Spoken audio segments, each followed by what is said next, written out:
As of the 7th of April 2020, Swiss citizens had visa-free or visa-free on arrival access to 185 countries and territories, ranking the Swiss passport seventh in terms of travel freedom, tied with the passports of Belgium, Norway, United Kingdom, and also the United States. The Swiss passport does have visa-free travel to Canada and the USA. The GDP per capita in Switzerland is about $82,000 a year. Since the 1st of January 1992, Swiss law has allowed dual citizenship. In this video, I'm going to actually show you the advantages and disadvantages of getting into the residency by investment in Switzerland. Also, if you want to learn more on how to legally get your taxes to zero or how to get a second passport in as quick as 3 months, do three things. Hit the subscribe button to the right of your screen right here. You'll get new videos as they come out automatically. I'd like to hear from you. If you got a question or comment, just put it below and in the comment section. I'll be glad to get with you. And number three is go to our website, www.citizenshipquickly.com, and hit the button at the top of the homepage that says Apply with Us, and then fill out that questionnaire, and then hit that button at the bottom of the page that says Send It to Us so we can help you get started.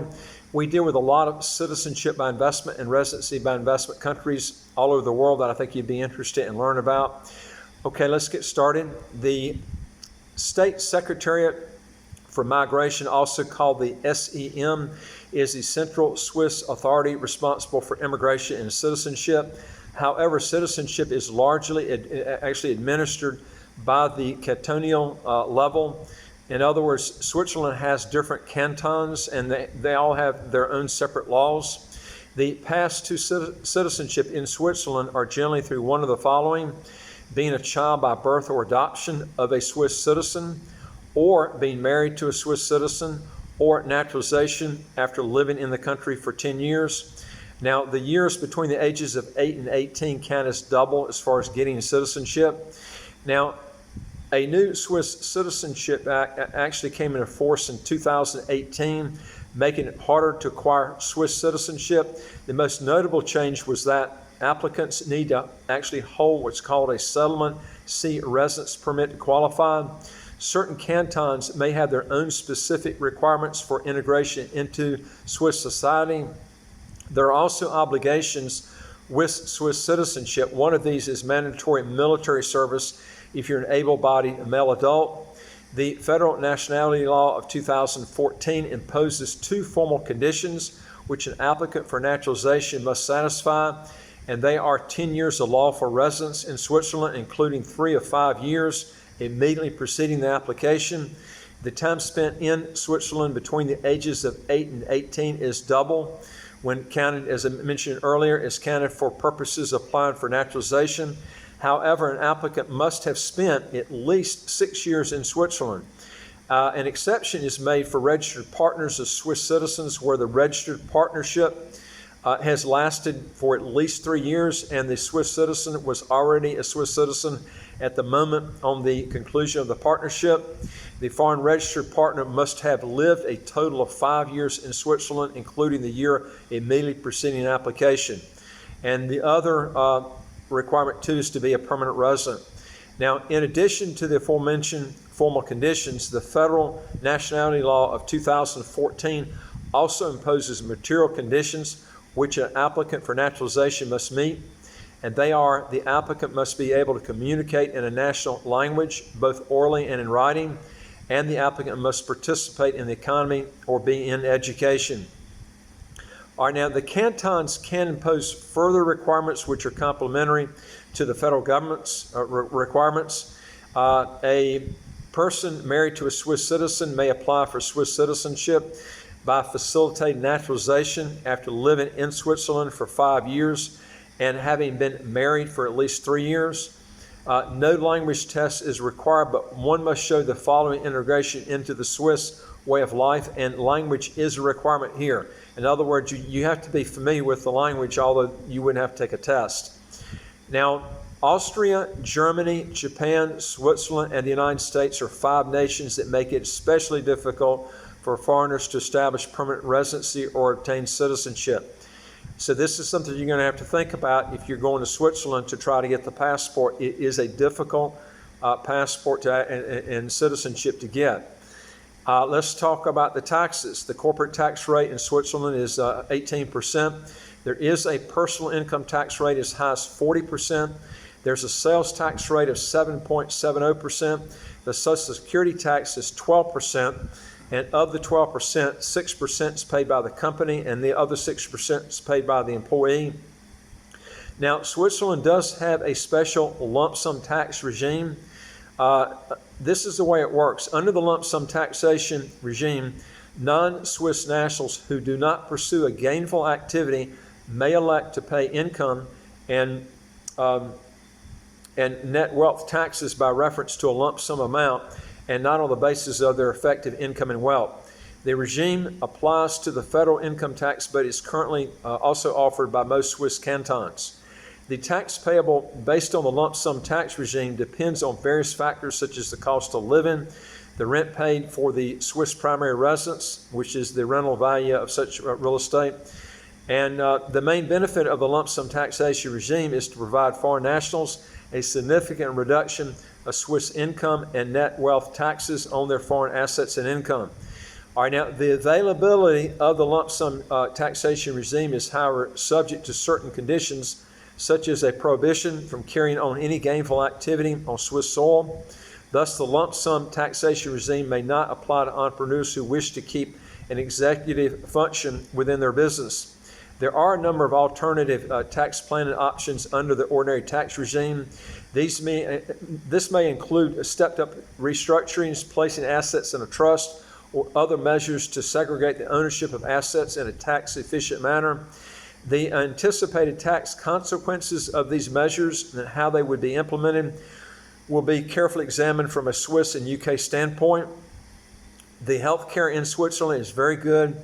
All right, now I'm going to give you my evaluation of this program, and it is as follows. You know, Switzerland has great visa-free travel and is a very educated country. But if you don't like cold weather, I would not move there because it's cold most of the year. I do like the fact that Switzerland does allow dual citizenship. You'll also have a mandatory military requirement if you get citizenship, and also not just for you, but for your children, if they get citizenship there as well. Also, if you don't mind socialism, the tax system, might not be a problem with you if you don't mind socialism. But you're never going to get your income taxes to zero or close to zero. There's just no way you're going to do that unless you're just not making any money. And the barriers to get into Switzerland are so high that you're going to have to be pretty well off in most cases to actually get in there. So if you're in that situation, you're just not going to get your taxes way down low. And a lot of our listeners want to get their taxes close to zero or at zero, and you're not going to do it with this option. Now, you'll also have to, in most cases, pass the Swiss language test, which in itself is going to be difficult. The key question is, do you want to go through all that hassle? Now, I've gone through this in other videos, and they are, if you really want to make your life easy when you're getting a second passport, a second citizenship, get a citizenship program that if you're going to be going to a country for the citizenship purpose of getting that citizenship and a passport, is get a citizenship program involved in it that you can get that citizenship and the passport if you don't have a civil or criminal problem. A lot of these residency by investment and citizenship by investment, or actually residency by investment countries, don't go by the minimum requirements after you've put in the time in the country. Now, Switzerland is going to be more dependable, but I'm going to tell you something. You're going to have a lot of checks on boxes you're going to have to check to get that passport and citizenship. And they look mostly after people that are pretty well off to do that. So this is something you're going to have to consider. And this is why a lot of people don't go through the citizenship process, because it's pretty difficult. It's kind of like Singapore. But like I mentioned to you before, the easiest ways to get a passport citizenship you can get in 4 to 5 months. One good option is St. Kitts, because you can get it fast. And I also would tell you too is make sure there's no military requirement. You're going to have to go through the military, and your kids too, if you're able, if you're physically fit. And so this is something you're going to have to think about. That could literally change your life if you go in the military and get injured or get killed. So this is something you really have to think about. I would avoid it at all costs if you can go and get a passport in a country where you don't have to go through the military. These countries in the Caribbean, you don't have to do that. That's why I like getting fast-track programs in the Caribbean, especially St. Kitts, because they offer more visa-free travel in St. Kitts than the other fast-track programs in the Caribbean. Also, make sure the tax system that's in place is either a territory or pure tax haven. Does not tax worldwide income, and Switzerland, you're not going to have that. They're going to, you can agree on a high, what I call a high flat tax amount that you pay, or you can go on the regular traditional route, and they're going to tax you on worldwide income. Either way, you're going to pay high taxes. It doesn't make any difference, according to what I call high taxes. In St. Kitts, you don't have to pay any income tax inside or outside the country. To me, it's a no-brainer, but it's up to you. Everybody's different on what they want. I don't like socialism. Maybe you do. Make sure if there's a language requirement that you're already fluent in that language, or don't go in that country. This is a problem that a lot of people don't think about. That can really just screw up everything for you, having to learn a language that you didn't learn and able to pass that test. In the Caribbean, you don't have a language test that you got to pass. You don't even have to learn the language to get the passport. As long as you can invest in a property, you can get the passport and citizenship. Always verify that dual citizenship is allowed, or don't engage in that program. And, St. Kitts allows dual citizenship, and so does Switzerland. The key is you want to go through all the hassles and headaches, with Switzerland, that you're not going to have with another country that's in the Caribbean option. Also, if you want to get into a passport, I would always tell you to at least get in one that has visa-free travel to the Schengen countries, which St. Kitts and also Switzerland does too. Now, Switzerland does have a better passport, but you're going to pay a huge price, and it's going to take you years to get it. And what I've always told people to do is look at the difference between a St. Kitts passport and Switzerland, for instance, and look at those countries. Are you really going to go with the difference between the extra countries that you would have with a Swiss passport that you wouldn't with, let's say, a St. Kitts passport? I don't think you look at the countries of the hassles and headaches to get that extra few countries. To me, it's not worth it.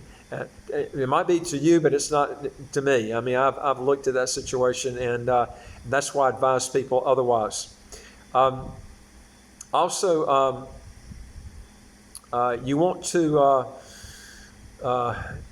go to a country that you can get citizenship quickly, because a lot of countries will bar you out from their lucrative opportunities until you get their citizenship and passport.